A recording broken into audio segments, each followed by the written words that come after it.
여보, 나 내일 병원 좀 가야 할 것 같은데? 우리 예원이 예방접종도 맞아야 하고. 그래. 그럼 잘 갔다 와. 아니, 그게 아니라 당신이 병원까지 좀 태워주면 안 돼? 애 없고 버스 타는 것도 너무 힘들고 요즘 날씨가 너무 더워서 걸어 다니기도 힘들어. 아, 그냥 택시 타면 되잖아. 택시비 그거 얼마나 한다고 그래? 그런 곳에 돈 아끼지 말라니까. 택시 아저씨 가끔 담배 냄새 나는 경우도 있고 뒷자리에 앉으면 급브레이크 밟을 때마다 깜짝깜짝 놀라. 멀미도 엄청 심하게 하고. 그냥 당신이 좀 태워줘. 내일 할 일도 없잖아. 귀찮게 왜 그래? 병원 가면 주차장 자리도 별로 없어. 차라리 차키 줄 테니까 너가 운전하고 가. 당신 차 끌고 나갔다가 저번처럼 기스라도 하나 냈다간 난리 칠 거잖아. 그리고 당신 차는 너무 커서 운전하기 힘들어. 이래도 싫고 저래도 싫고 진짜 나보고 어쩌라는 거야? 그냥 한번 태워주면 안 돼? 나 병원 가서 치료 좀 받고 우리 딸 예방접종 해야 한다는데 병원까지 운전해주는 게 그렇게 힘든 일이야? 너는 내가 쉬는 날까지 가만 놔두질 않는구나? 늦잠 좀 자고 편하게 쉬게 제발 혼자 택시 타고 가. 아니면 내 차 운전해서 가라니까. 그러지 말고 정 그러면 나 차 한 대 사주면 안 돼? 비싼 것도 필요 없고 중고로 경차 하나만 사줘. 어차피 큰 차는 운전 못하니까. 차는 무슨 차야? 너가 어딜 그렇게 쏘다닌다고 차가 필요해? 그냥 택시 타라니까. 택시는 가끔 이상한 사람 걸리면 피곤하다니까. 괜히 하기 싫은 대화도 해야 하고 뒤에 타면 멀미를 얼마나 하는데. 잠깐 타면 되는 걸 무슨 차까지 사달라고 그래? 차 사면 돈이 얼마나 많이 나가는지 알아? 그냥 차값만 내고 타는 게 아니라니까 그러네. 기름에 보험에 중고차 사면 뭐 어디 고장 날 때마다 수시로 돈 깨져. 그래도 내가 어딜 나가지 못하잖아. 당신한테 한번 태워달라고 하면 이렇게 짜증을 내는데. 그냥 택시 타. 그게 돈 버는 거야. 나중에 당신 육아휴직 끝나고 회사 복귀하면 당신 버는 돈으로 그때 차 사던가. 진짜 너무하네. 저는 남편과 결혼한 지 3년 된 30대 초반의 여자예요. 결혼하기 전에는 각자 직장 생활을 하고 있었고, 저도 그때는 차를 하나 끌고 다니고 있었습니다. 좋은 차는 아니고 중고로 구입한 작은 모닝이라는 자동차였는데, 그 차를 타고 출퇴근도 하고 주말이면 놀러도 다니고, 정말 많은 추억을 쌓았어요. 그런데 결혼을 하게 되면서 보통 남편 차로 다녔고, 제 차는 거의 운행을 하지 않은 채 주차장에서 먼지만 쌓여가고 있었습니다. 이렇게 놔두는 것도 낭비다 싶어 중고로 팔아버렸고 그때 그 돈을 보태서 남편 차를 큰 걸로 바꿨습니다. 그 이후로 저는 지금까지 차를 운전하지 않았어요. 그런데 올해 초 아이가 태어나고 나니 은근히 돌아다닐 일이 많아지더라고요. 병원도 다녀야 하고 친정이나 시댁에 갈 일도 있는데 그때마다 아이를 데리고 대중교통을 타는 것이 힘들었습니다. 갓난 아이와 함께 버스 정류장에서 기다리는 것도 불편한 일이고 택시를 타면 여러 가지 불편한 상황이 생각보다 많았습니다. 탔을 때 안에서 담배 냄새가 나거나 급정거 급출발을 하는 바람에 뒷자리에 앉아 멀미를 하는 경우도 있었죠. 그래서 남편 평일 쉬는 날에 태워달라는 부탁을 했었는데 그럴 때마다 항상 짜증스러운 반응 때문에 말하는 것도 쉽지 않습니다. 자기 와이프 자기 아이를 태워주는 건데 왜 저렇게 싫어하는지 모르겠어요. 치사한 소리 하기도 싫고 그냥 내가 운전하고 다니는 게 낫겠다 싶었습니다. 하지만 남편은 차 사겠다고 하니 돈이 아깝다며 극심한 반대를 하더라고요. 아, 오는데 택시 아저씨가 이상한 소리 하잖아. 그냥 좀 태워주면 되는데 뭐가 그렇게 귀찮아해? 내가 아이 데리고 이런 소리까지 듣고 다녀야겠어? 왜? 또 뭐라고 그러는데? 딸이냐 아들이냐 물어보길래 딸이라 했더니 아들 낳을 때까지 낳아야 한다잖아. 내가 이런 말을 대체 왜 모르는 사람한테 듣고 있어야 하는데? 그거야 그 사람이 이상한 거지. 누군지 알지도 못하는데 그딴 소리를 왜 했을까? 택시기사 번호 알아놨어? 내가 항의 전화라도 하던가 해야지. 아, 됐어. 벌써 갔는데 뭐. 아, 말할 때마다 담배 냄새는 얼마나 나는지. 자꾸 운전하면서 뒤돌아보고 말 걸고 우리 애 만지려고 하잖아. 진짜 짜증나 죽겠다. 너가 좀 참아. 이런 사람도 있고 저런 사람도 있는 거지. 뭘 그렇게 일일이 까칠하게 반응하고 그래. 그러니까 나 차 하나 살래? 중고차 사면 될 거 아니야? 우리가 지금 중고차 살 돈이 어디 있냐? 애 낳고 이사하느라 돈 다 썼잖아. 정신 좀 차려. 1,000만 원 할부 돌리면 한 달에 얼마 내는데? 모르지. 20만 원, 30만 원 정도 내겠지. 그럼 당신이 주는 생활비에서 내가 30만 원 절약해서 할부금 낼게. 그럼 추가로 돈 들어갈 일 없으니까 괜찮잖아. 차가 차값만 낸다고 굴러가는 게 아니라니까. 기름값도 있어야 하고 보험도 내야 하는데. 그건 내가 알아서 할게. 나도 돈 있어. 지금까지 모아둔 돈도 있고 육아휴직 하는 동안 받는 수당도 있으니까. 당신한테 돈을 더 내놓으라는 소린 안 할게. 됐어. 이상한 소리 하지 말고 그냥 택시 타. 여자가 차는 무슨 차야? 너가 우리 예원이 태우고 운전하다가 사고라도 나면 어떡해? 책임질 거야? 나 당신 만나기 전에도 혼자 운전 잘만 하고 다녔어. 그리고 따지고 보면 지금 당신 차 바꿀 때 내 차 판 돈으로 바꾼 거잖아. 그 이야기가 지금 왜 나와? 아, 몰라. 아무튼 택시 타고 다녀. 나한테 차 사달라는 소리 하지 말고. 진짜 어이가 없네. 좋아, 나도 다 생각이 있어. 저는 이 집안에서 가장 제 편을 들어주는 사람에게 바로 연락을 했습니다. 저희 친정 부모님이냐고요? 아니요, 바로 시아버지입니다. 시아버지는 결혼하기 전부터 저를 너무 예뻐하셨고, 특히 손녀가 태어난 이후로는 언제든 불편한 게 있으면 말만 하라고 하셨어요. 아버님, 저 너무 힘들어요. 왜? 우리 며느리 누가 힘들게 했어? 나한테 다 이야기해. 내가 해결해 줄게. 우리 아들놈이야? 아니면 시모가 너한테 뭐라고 잔소리하니? 아니요, 그런 게 아니고요. 오늘 예원이 병원 가는 날이었는데 택시 타고 다니는 게 너무 힘들어요. 담배 냄새도 머리 아프고 멀미도 하는 것 같고. 동석이는 뭐해? 오늘 출근하는 날이야? 집에 있어요. 피곤해서 운전하기 싫다 하길래 택시 타고 왔거든요. 아니, 자기 새끼가 병원 간다는데 그게 귀찮아? 귀찮으면 운전을 하질 말아야지. 진짜 답답해 죽겠어요. 애랑 병원 다닐 작은 차 하나 사고 싶은데 저희가 그럴 형편도 안 되고. 그냥 내가 한 대 뽑아주랴. 아니에요. 안 그래도 아까 남편한테 이야기하니까 차만 산다고 끝이 아니고 기름값이며 보험료며 돈 많이 든다고 안 된대요. 그 자식 완전 웃기는 자식이네. 돈 부족하면 자기가 돈을 더 벌어오던가. 넌 가만히 있어라. 내가 다 해결해 줄게. 능력이 없으면 능력 없는 놈이 차를 타고 다니질 말아야지. 병원 볼일 마치고 집에 돌아갔더니 아버님이 집에 와 계셨습니다. 퍼질러 자고 있던 남편을 깨우시고는 한참을 혼내셨죠.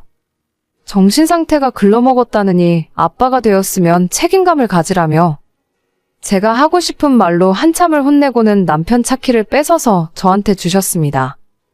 애초에 남편이 결혼하고 바꾸기 전 예전 차도 아버님이 사주셨거든요. 너는 차 탈 자격도 없어. 앞으로 며느리 너 차 해라. 그렇게 뺏어서 저한테 주셨고 남편 보고는 차 끌고 다니지 말라고 하셨어요. 예전부터 집안에서 아버님 말씀은 법이나 다름없었기 때문에 남편은 찍소리도 못하고 있더라고요.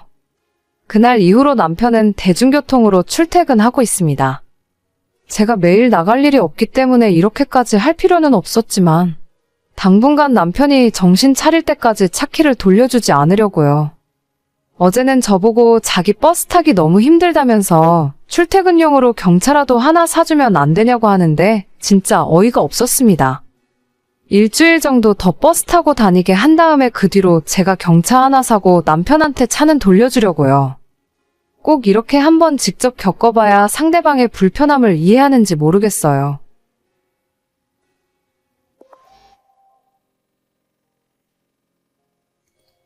다음 주 화요일에 제사 있는 거 알지?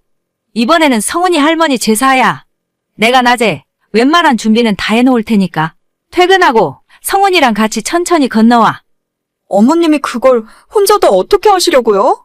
작년에 무릎 수술하시고 몸도 안 좋으시면서 제가 반차 내고 오전 근무만 마치고 갈게요.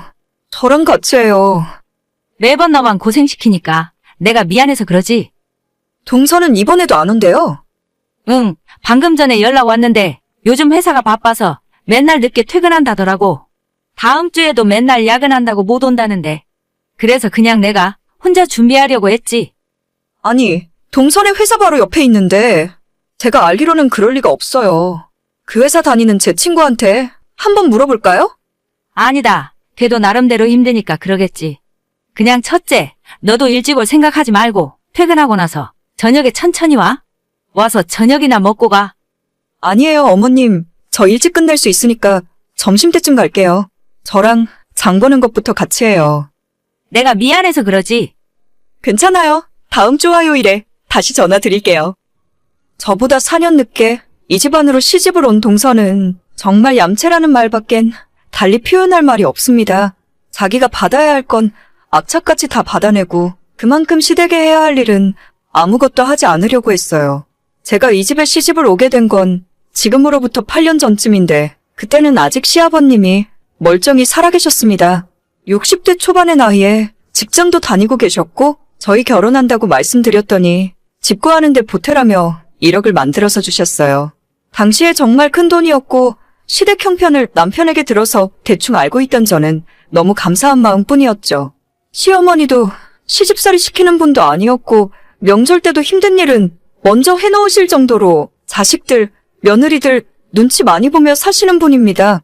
시부모님 두 분 모두 좋은 분들이라 제가 이 집안 며느리로서 잘하려고 노력하며 살았어요. 하지만 결혼 2년 만에 아버님이 갑자기 돌아가셨고 시댁 상황은 그 후로 많이 기울었습니다. 어머님도 평생 집에서 전업주부로 살림만 하셨었는데 그 뒤로는 지금까지 식품회사 공장에 다니면서 생활비를 벌어야 하는 상황이시죠. 갑자기 소득이 줄어버리니 살고 계시던 33평짜리 아파트도 매달 갚아야 하는 대출금이 부담스러워서 25평으로 집을 줄이셨어요. 아버님 퇴직금도 있고 보험금도 나오긴 했는데 어머님 노후 준비가 완벽하게 되었다고는 하기 힘듭니다. 그런 상황에서 4년 전 시동생이 결혼을 한다고 했고 저희 결혼할 때 시아버님께서 1억을 해주셨다는 걸 알게 된 동서가 자기도 1억 해주지 않으면 결혼 안 하겠다고 난리를 피웠어요. 어머님이 굉장히 난감해 하셨는데 동서가 형님네랑 차별받기 싫다고 하운하겠다고 하니까 어쩔 수 없더라고요. 결국 어머님이 돈을 만들어 오셨고 저희도 가만히 있기 민망한 상황이라서 당시 어머님에게 1,500만 원을 뒤로 돌려드렸습니다. 그렇게 받아낼 거 다 받아서 결혼했으면 적어도 며느리 노릇은 똑바로 해야 할 것 아닙니까? 동서, 이번에도 회사가 그렇게 바빠? 네, 형님, 말도 마세요. 맨날 야근 시키고 이제는 아예 주말 출근하라는 소리까지 나오더라고요. 내가 그 회사 아는 사람한테 물어봤는데 요즘 바쁜 시기는 아니라던데? 부서마다 하는 일이 달라서 그래요. 저희 팀은 진짜 바쁘고 정신 하나도 없거든요. 그래도 다음 주 화요일에 시댁 제사는 와야 하지 않을까? 와서 음식은 안 하더라도 동서가 자리는 지켜줘야지. 저는 어차피 이 집안 자식도 아닌데요, 뭘. 며느리는 절도 안 하는데 제가 가서 뭐 하겠어요? 회사도 너무 바쁘고 피곤해서 늦게까지 시댁에 있으면 힘들어서 좀 그래요. 형님은 가시게요? 그냥 어머님 혼자 하게 놔두시지. 나는 좀 일찍 가서 도와드리려고. 알겠어. 바쁠 텐데 쉬엄쉬엄해 동서. 네, 형님도 일 천천히 하세요. 동서 말대로 만약 저까지 못 가겠다고 하면 아마 심호 혼자서 하실 겁니다. 그런 일로 잔소리하는 분도 아니고 어차피 며느리한테 힘든 일도 안 시키세요. 그런 어머님 성격을 알기 때문에 동서가 더 저렇게 마음대로 할 수 있는 거고요. 제가 착한 척하는 병에 걸렸다고 해도 할 말은 없는데 예전 시아버님도 그렇고 어머님한테 죄송한 마음이 들어서 도저히 동서랑 똑같이는 못하겠어요. 실제로 제가 반찬내고 아무리 빨리 시댁으로 가더라도 어머님이 항상 저보다 빠르시기 때문에 음식할 준비도 대부분 해놓으셨고 저는 그저 전 조금 부치고 옆에서 도와드리는 정도입니다. 시댁 제사라고 해봐야 1년에 명절 2번 그리고 시조부 2번과 시아버님 제사가 전부인데 힘들다면 힘든 일이지만 못할 것도 없는 일이잖아요. 늦게라도 참석해서 얼굴만 비추고 가도 어머님이 좋아하시는데 정말 얌체 같은 동서가 꼴보기 싫고 짜증납니다. 그냥 시댁 일에 안 오고 신경 안 쓸 거면 끝까지 그렇게 하던가? 어쩌다 동서 빼놓고 제사 지내더라도 시동생 통해서 동그랑땡이며 산적꼬치 같은 자기가 좋아하는 음식은 꼬박꼬박 챙겨서 가져오라 하더라고요. 어머님도 동서가 좋아하는 걸 알기 때문에 평소 하는 양보다 훨씬 많이 만드는데 남는 건 전부 가져가서 먹으라며 싸주십니다. 어쩌다 제가 시어머니한테 스킨로션 같은 작은 선물이라도 받아오면 어떻게 알았는지 시어머니에게 연락해서 왜 형님만 선물 주시냐고 서운하다며 난리를 치는 바람에 어머님이 동서를 위해 따로 똑같은 선물을 사서 줘야 할 정도였어요. 본인이 며느리로서 해야 할 일은 아무것도 안 하려고 들면서 시어머니한테 작은 것 하나까지 뜯어 먹으려고만 하는 동서가 너무 얄미웠죠. 이번 제사가 끝나면 8월에는 아버님 제사가 있습니다. 뺀질뺀질 도망만 다니는 동서가 꼴보기 싫어서 어머님에게 제가 직접 말씀드렸어요. 어머님, 오는 아버님 제사는 어떻게 하실 예정이세요? 뭐 별다를 거 있냐? 그냥 집에서 내가 준비하려고. 맨날 동서가 바쁘다고 못 오는데 이번엔 아버님 제사를 동선의 집에서 지내는 건 어떨까요? 둘째네 집에서? 그건 좀 그렇지 않니? 아니에요. 저도 얼마 전 동서한테 물어봤더니 자기도 가고 싶은데 회사가 너무 바빠서 시간이 없다 하더라고요. 그러니까 이제는 동선의 집에서 제사 지내는 것도 나쁘지 않을 것 같아요. 아버님도 둘째 며느리까지 보니까 더 좋아하실 거예요. 그래도 되겠냐? 둘째가 싫어할 것 같은데. 에이, 아닐 거예요. 어머님이 말씀하시기 좀 그러시면 제가 직접 이야기할게요. 아무리 그래도 아버님 모시는 제사인데 동서가 싫어할 리가 없죠. 둘째가 일도 바쁜데 걔네 집에서 하자고 하면 너무 힘들어하는 거 아니냐? 아니에요. 바빠서 못 오는 건데. 어머님이랑 저희가 그 집으로 가면 동서도 좋아하겠죠. 그렇게 어머님이랑 이야기를 다 끝내놓고 동서에게 뒤늦게 연락을 했어요. 미리 사전에 한 적 없기 때문에 동서는 아무것도 모르고 있었죠. 동서, 다음 주 제사는 정말 바빠서 못 온다는 거지? 네, 형님. 저도 진짜 가고 싶은데 회사 끝나고 집에 오면 저녁 8시, 9시라서 그때 가도 어차피 늦잖아요. 그러게, 조금만 빨리 끝나면 올 수 있었을 텐데 많이 아쉽겠어. 물론이죠. 저도 어머님 얼마나 보고 싶은데요. 지난 설 때 마지막으로 뵙고 너무 바빠서 한 번도 못 찾아뵈었어요. 그래서 말인데 8월에 아버님 제사 있잖아. 그때도 오기 힘들 것 같아? 다음 달은 잘은 모르겠지만 8월이면 휴가철이라 직원들이 교대로 휴가를 가거든요. 그럼 제가 다른 사람들 일까지 대신 해야 하고 아마 그때도 바쁘지 않을까요? 아, 그렇구나. 동서는 1년 내내 참 바쁘게 사네? 그러니까요. 저도 시댁일에 참석하고 싶은데 그게 쉽지 않네요. 저희 남편은 보낼 테니까 걱정 마세요. 그래서 말인데 동서가 하도 바빠서 참석을 못하니까 우리가 동서한테 가기로 했어. 그게 무슨 말씀이에요? 다음 달 아버님 제사 때 어머님 모시고 동서네 집으로 갈게. 바빠서 오지도 못하니까 우리가 가려고. 아니요. 그러실 필요까진 없는데. 어머님 왔다 갔다 피곤하실 거예요. 차로 30분이면 가는데 뭐. 내가 좀 일찍 퇴근하고 어머님 모시고 가려고. 우리가 미리 준비해 놓을 테니까 동서는 걱정 말고 천천히 일 끝 마치고 퇴근해. 진짜로 오시게요? 농담하시는 거죠? 내가 이런 재미없는 농담을 동서한테 왜 하겠어? 바빠서 못 온다는데 우리가 가는 건 어렵지 않아. 앞으로 제사는 동서네 집에서 하고 괜찮으면 명절에도 거기서 모이지 뭐. 아니, 제 의견은 안 물어보세요? 부담 가질 필요 없다니까. 이렇게라도 안 하면 평생 동서 얼굴 보기 힘들 것 같아서 그래. 잠깐 생각 좀 해볼게요.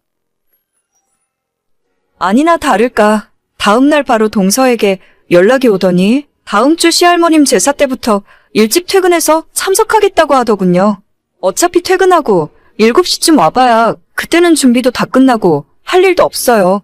제가 일 시키려고 배 아파서 이러는 것도 아니고 집안에 며느리로 들어왔으면 최소한의 며느리 노릇은 했으면 좋겠어요. 시댁 무시하고 안 보고 살 거라면 시어머님 도움이나 받지 말던가요. 한번 이 정도로 해놨으니 앞으로 바빠서 못 오겠다는 말은 못 할 겁니다. 1년에 서너 번 얼굴 한 번씩 비추는 게 그렇게 힘들고 어려운 일인가요? 오늘의 사연은 여기까지입니다. 구독과 좋아요, 알림 설정은 많은 힘이 됩니다. 다들 행복하시고 좋은 하루 되세요.